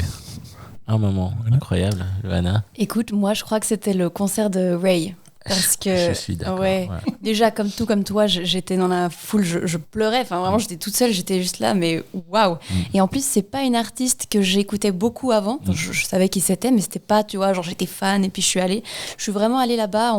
En plus, je suis allée un peu en mission photo. On m'a dit, c'était la première fois que j'étais sur une aussi grande scène. Enfin, j'étais là avec tous ces photographes. Genre, tu te sens tellement petit, en fait, d'un coup. Et j'ai pris des photos.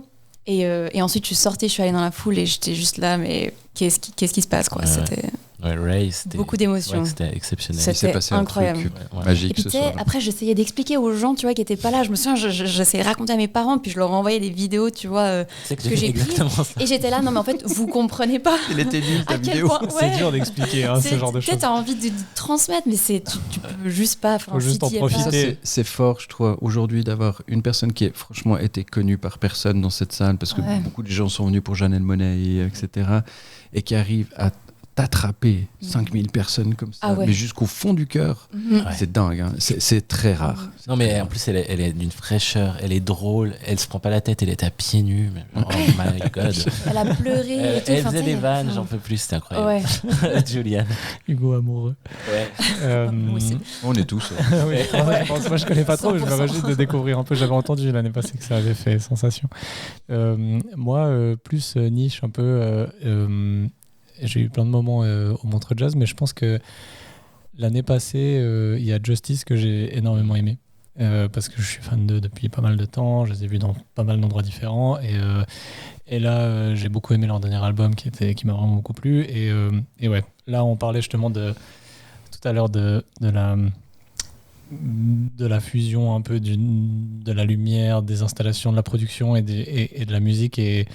Et là, je me suis tout pris dans la gueule exactement comme il faut. Ils ont ce talent de toujours trouver les bonnes lumières, les bons effets sur les bonnes musiques. Et moi, j'y suis particulièrement attaché. Et c'est pour ça que je les aime autant.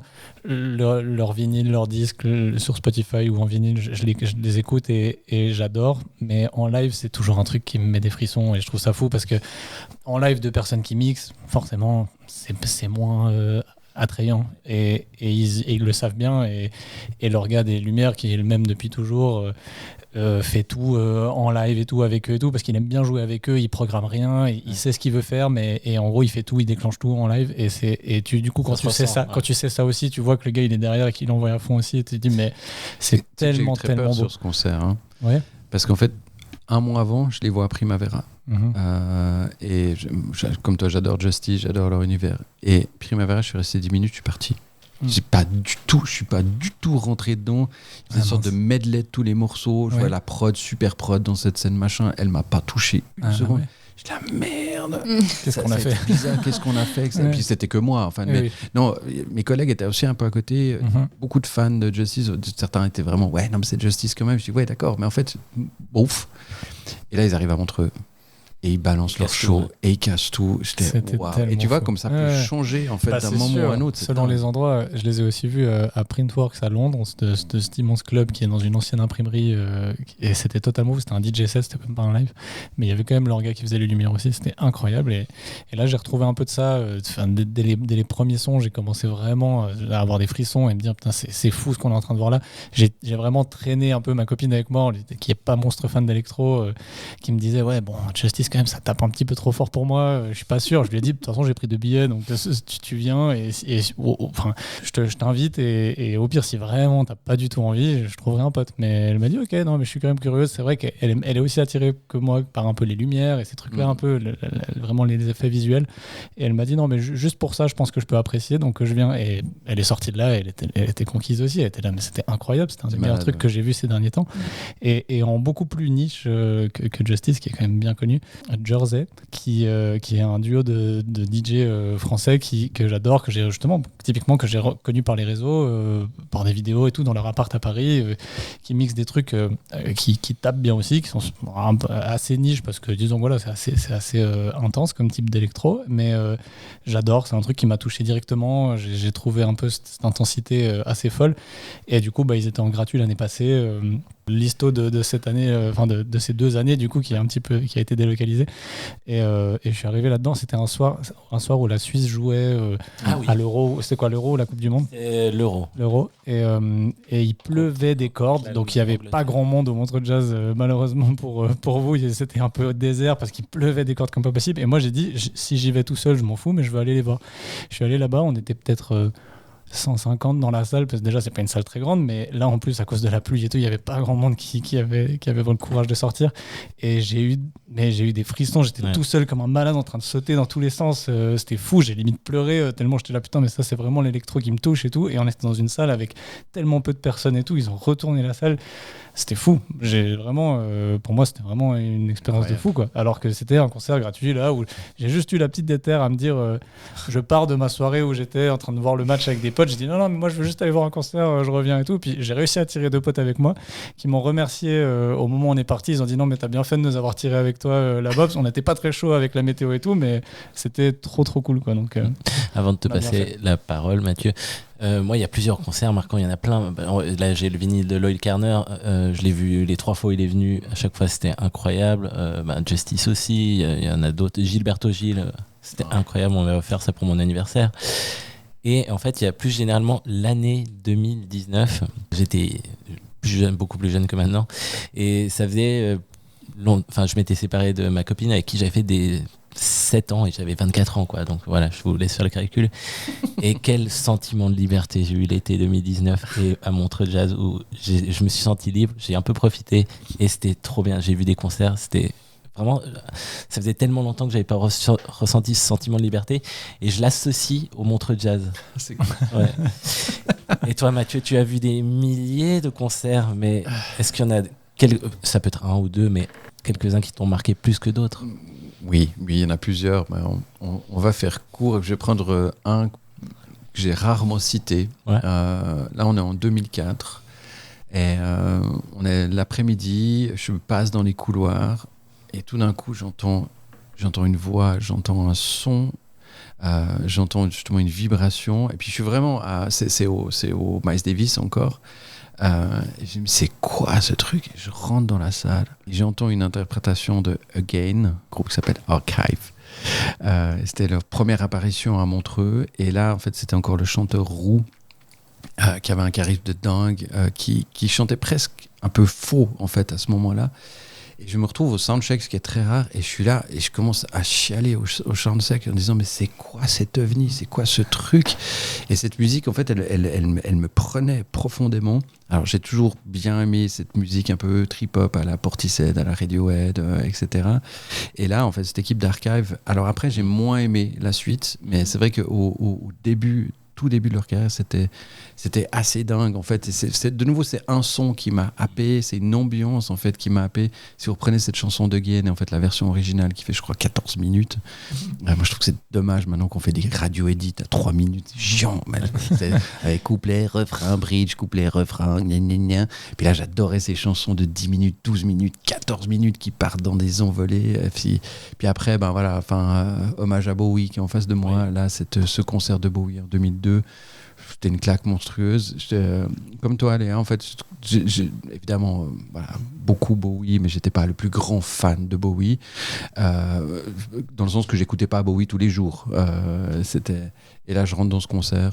Je suis rentré dans la salle. Vraiment, j'ai pas été dans les espaces VIP. J'étais vraiment dans la foule. Et je pense que on aurait dû me filmer parce que je devais être la bouche ouverte pendant 2h30 à regarder ce dandy d'un charisme de dingue. Et ce jour-là, il m'a mis une sacrée claque. Mais voilà, il y en aurait 50 que je pourrais t'expliquer comme ça. Évidemment. Et sur ce, est-ce qu'on passerait pas au jeu musical? Oui. Le jeu musical qui défonce. Le jeu musical, j'ai mis des paroles de chansons réelles sur de l'IA. Par exemple, j'ai mis du Elvis Presley et je lui ai demandé Jailhouse Rock de me le faire en électro. Donc, vous avez les bonnes paroles avec un style complètement différent. Le but, vous me donnez le nom de l'artiste ou le titre de la chanson. Il y a 15 chansons avant le bonus. Le bonus, c'est une chanson un peu plaisir coupable qui vaut 10 points. On compte les points. Chaque chanson, c'est 1 point. Le thème du jour, à votre avis? C'est qu'en plus, j'écoute jamais les paroles, moi. Ah, ouais. Parce que je suis tellement dans la musique. Alors je vais être nul, hein. Mais je suis tellement dans la musique que souvent, j'apporte relativement peu d'importance aux paroles. Mais ça, c'est moi. En fait, voilà. Le thème du jour, il n'y a que des artistes qui sont passés au Montreux Jazz. Qui sont passés. Ça fait pas mal. Qui sont passés, ou qui vont passer. Ah, attention, la nuance est importante. Il y a les deux chansons en français ou en anglais. On commence. Allez, c'est parti. Vers le dock où le poids et l'ennui me courbe le dos. Il arrive le ventre alourdi de fruits le bateau. Il vient du bout du. Je pensais que vous l'auriez rapidement. Avec des idées vagues. Il est décédé il y a quelques années. Ciel bleu de Il est passé en 97, je crois, à Montreux. Trenet. Prenne un parfum poivré de paille inconnue. Je l'ai tellement pas. Mais donc la voix, c'est pas l'original là. Non. Ah oui, c'est ça. Parce que moi j'étais C'est focalisé juste sur les la paroles. voix, donc je suis mort. Ouais. Aznavour. Oui. Aznavour. Incroyable. Voilà. Attends. Allez. C'est un sacré remix. Hein. Oui. Ok, vous l'avez, il faut se mettre dedans, mais il y en aura plus. On a compris le Il y en aura principe. qui sont plus durs, il y en a d'autres qui sont plus faciles. Allez, on continue. La prochaine en anglais. I want love, I need love, most of all. Someone said true love was Ils sont cette année. I'm bound to fall. J'ai dit ils sont. Bound to fall. La Kiss.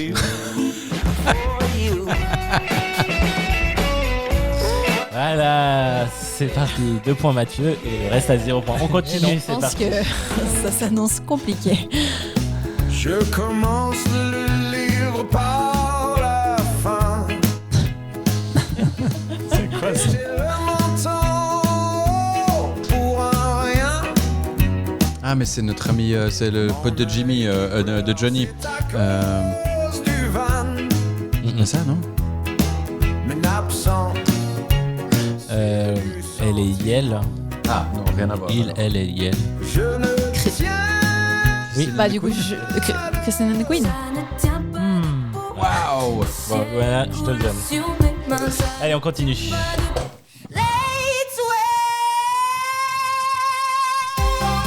Ah, c'est peut-être la plus dure, celle-là. Wow. C'est quoi ce truc?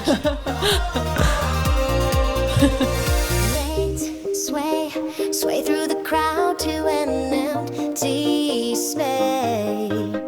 If you say run, I'll run with you. And if you say On vient d'en parler. Ray.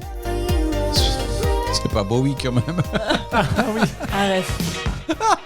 Mais c'est mission impossible. Ouais, elles sont dures aujourd'hui. J'avoue que celle-là Wow. était particulièrement Allez, on Vraiment, continue. entre la balèze. voix, la mélodie. Peut-être plus simple, celle-là.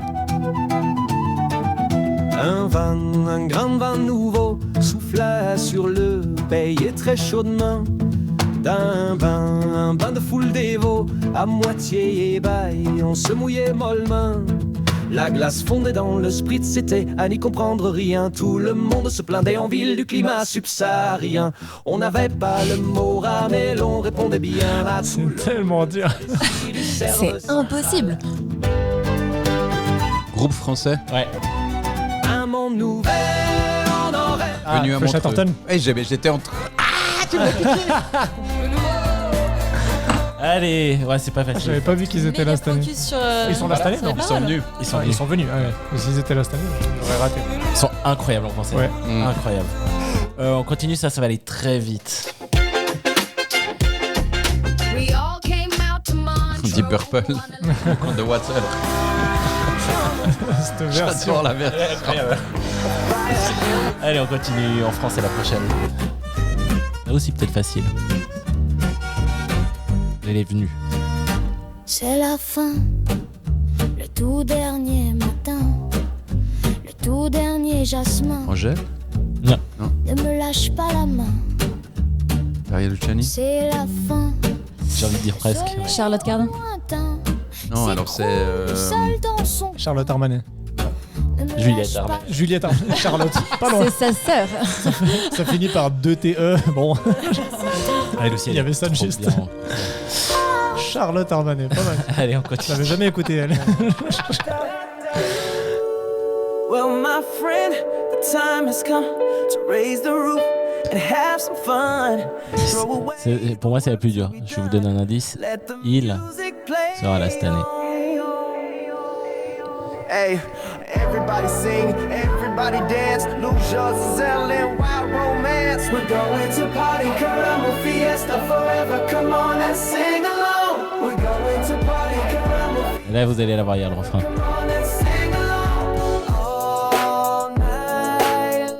Ah, mais c'est Lionel Richie. Ouais, c'était très éloigné de... C'est tellement dur de pas se focus sur la Ouais, mélodie C'est sur la voix, en fait. la Sur la voix, ouais, vraiment. 5 points Mathieu, 2 Julian et 1 Louana. On continue. La voix, elle ressemble un peu. C'est un des Ça meilleurs sonne guitaristes bien, du en tout monde. cas. Allez. Pas de bois, des clés au toit, des cordes pour tendons. Agite-nous, agite-moi. Fais la Un des meilleurs guitaristes du monde qui chante en français. Déjà, ça, c'est étonnant. Allez, c'est moi qui dis que c'est un des meilleurs guitaristes. Peut-être je me trompe. Inspire-le. Ah, M. Wow. Ah ouais, le qui de nous deux, j'ai enfin eu. Ah oui, c'est un très bon guitariste. Oui, c'est vrai que... C'est vrai. Allez, on continue. C'est vrai, c'est vrai. Never mean to cause you any sorrow. I never mean to cause you any pain. Ah, I only want one time to see you laughing. mais c'est tellement dur de se détacher. Oh là là. See you laughing in the purple rain. Ah bah Prince.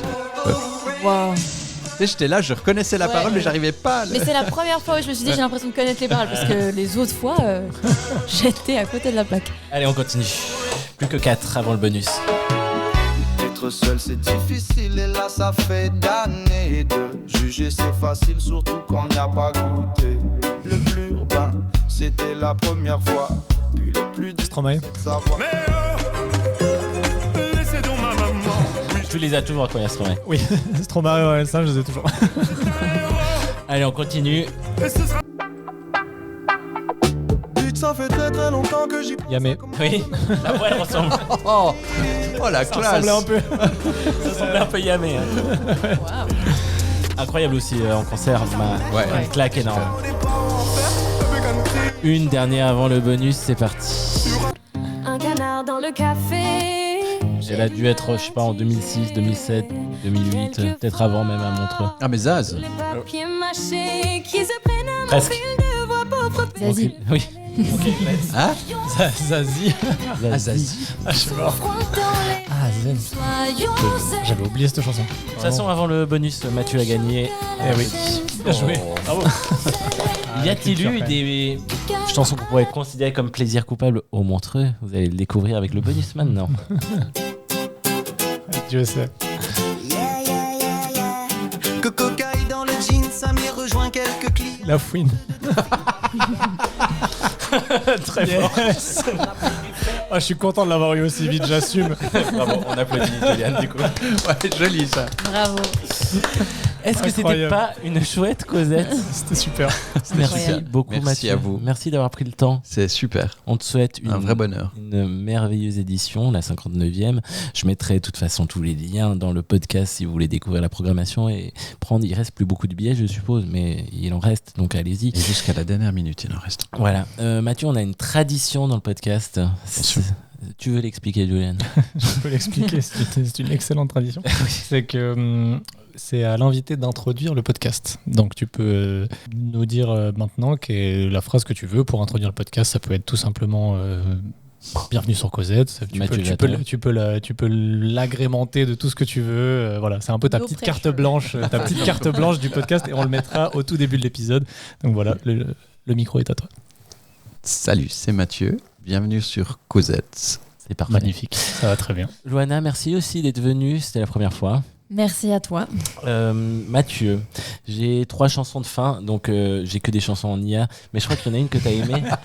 Pour des raisons de droit. Pour des raisons de droit. Il y en a une que tu as aimée plus que ça, donc je te la pose, mais c'était la Deep Purple. Tu avais dit que tu l'aimais bien. C'est la version, elle est complètement barrée.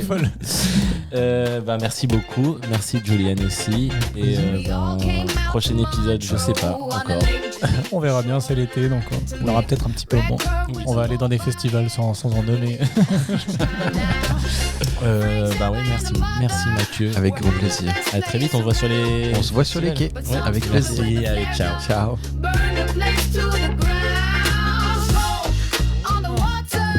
Cette version, c'est balèze quoi. Ouais, alors ça, j'aime. Ouais, c'est effrayant.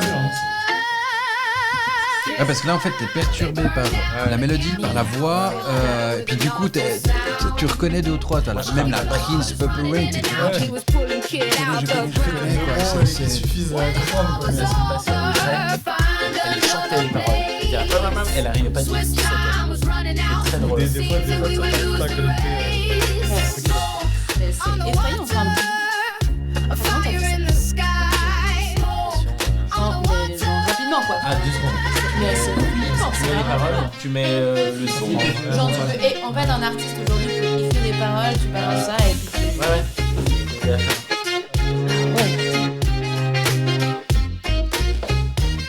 Ça passe un bon moment. Mais c'est ma première fois. Les premiers trucs que je disais, j'étais là. Ouais, mais c'est normal. Oh waouh, c'est. J'espère que c'était acceptable pour le standard de. Juste avant de continuer, Mathieu, est-ce que on est à 18, 17, est-ce qu'on a 15 minutes de rab? Ouais, merveilleux. Est-ce que vous voulez faire une pause de 1 minute ou on continue? Ouais, je me prends juste une bière du coup. Mais ouais, le projet qu'on avait fait avec 23 bus pour les 50 ans du festival, je pense que c'est un de mes meilleurs projets que j'ai fait de toute ma vie, je pense, de faire une vidéo par année du Montreux Jazz pour les 50 ans.